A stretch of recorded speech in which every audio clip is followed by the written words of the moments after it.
Ah, mas o Brasil é um país de paz, que não teve guerras. Brasileiros nunca derramaram sangue contra brasileiros. Isso é o que a maioria pensa e estão errados. Este vídeo será parte de uma série sobre as batalhas do Brasil e posteriormente fará parte do vídeo A Guerra da Independência, em que eu contarei todas as nossas violentas batalhas para nos tornarmos independentes. Nossa independência não foi cedida, ela foi conquistada, mais fácil do que outras nações, porque nós éramos mais fortes do que a nossa metrópole, mas ainda assim foi conquistada. O ano é 1822. Um rei tem que voltar para casa, pois quase perdeu seu trono. E o rei perdeu o poder. Nobres do ultramar quiseram reconquistar uma velha colônia que tinha se erguido ao título de Reino Unido.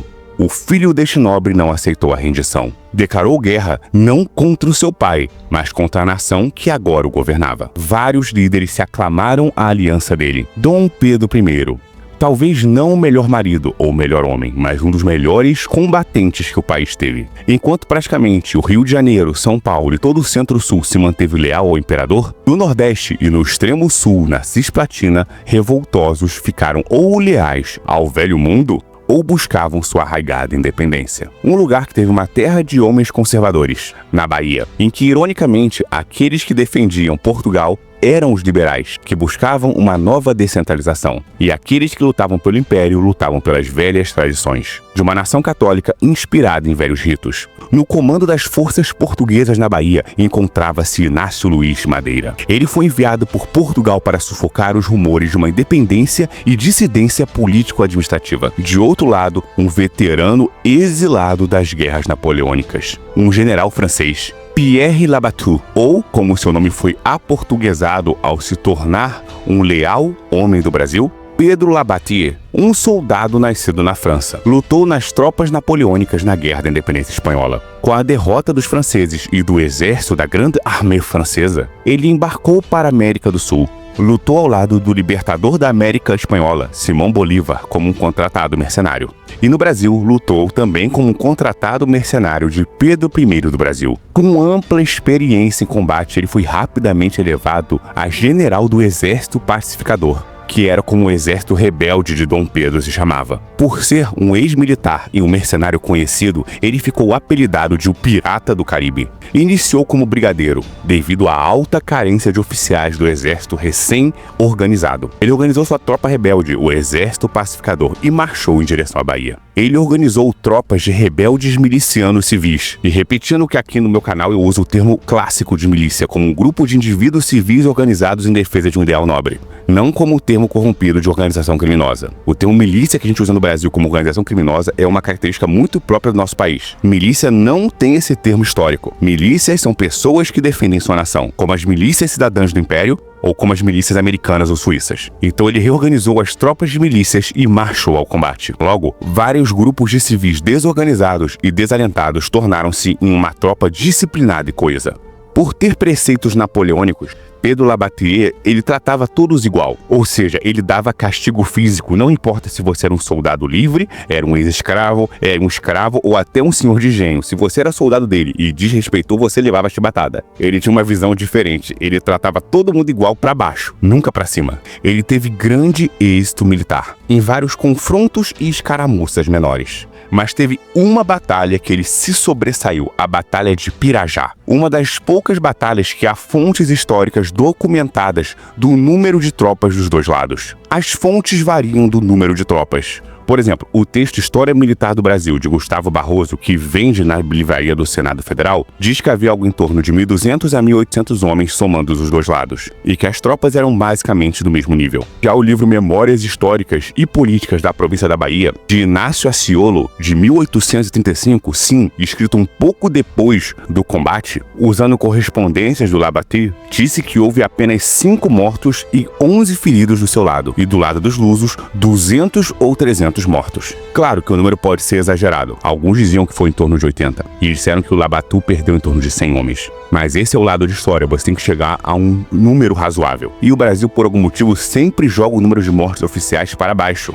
Você pode confirmar isso em qualquer batalha brasileira. O número de mortes e feridos é jogado para baixo. Como professor de história, eu não sei por que geralmente isso acontece. Eles põem o número de mortes e feridos para baixo. Geralmente acredito que por causa de defender uma narrativa oficial, né? É o que eu imagino. Mas como o número clássico entre os historiadores vai entre 2.000 soldados para cada lado ou 1.200 soldados ao todo, ou seja, de 600 tropas de cada lado a 4.000 tropas, eu gostaria de especular que do lado da Batia morreram entre 5 e 100 pessoas. E o lado português entre 80 e 300 pessoas. Eu vou respeitar o que o Labatut disse. Ele disse 300, mas também pode ser até 80, que foi o que alguns historiadores organizaram. Mas vamos falar dessa batalha. Ela não foi uma coisa simples. Então por isso deve ter tido várias baixas. A batalha aconteceu em 2 de novembro de 1825. As tropas do Exército Libertador chegaram até Pirajá. Pirajá é um bairro próximo ao centro da cidade de Salvador, na capital da Bahia. As tropas do Exército Pacificador marchavam em direção ao centro da província, mas tropas portuguesas foram ao confronto para evitar que eles chegassem até esse ponto.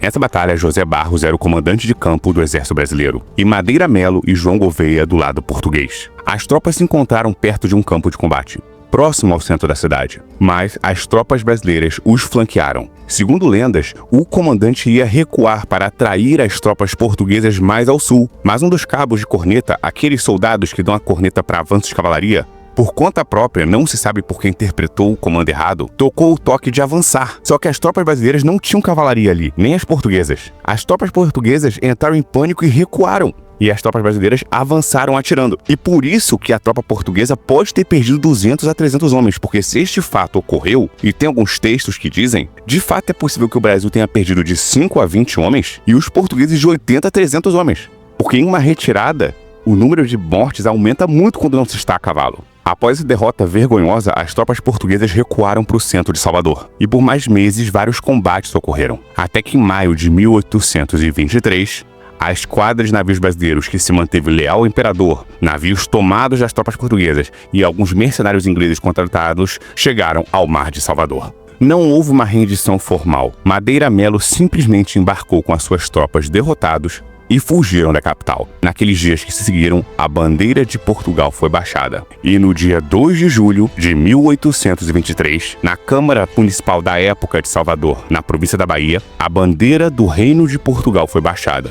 E foi hasteada uma bandeira provisória do Império do Brasil. Segundo o que falam, a bandeira não estava devidamente colorizada corretamente, pois ela foi feita relativamente às pressas. Como estava no meio de uma guerra, não tinha ninguém para tricotar perfeitamente o símbolo verde, o losango dourado e o brasão de arma do Império, que é muito mais trabalhado do que, por exemplo, a bandeira da República hoje em dia. E ao lado, a bandeira da província da Bahia, leal ao imperador. Tanto que até hoje, na Bahia, em 2 de julho, é declarada a independência da Bahia, a independência do Brasil na Bahia. Se você gostou desse vídeo sobre um resumo de uma batalha histórica, por favor, inscreva-se, curta e tente dar uma chance para outro vídeo. Aqui ao lado está sobre a história de Almirante Tamandaré, um líder do Império do Brasil. Aqui à esquerda o que você pode interessar sobre a nobreza da Idade Média.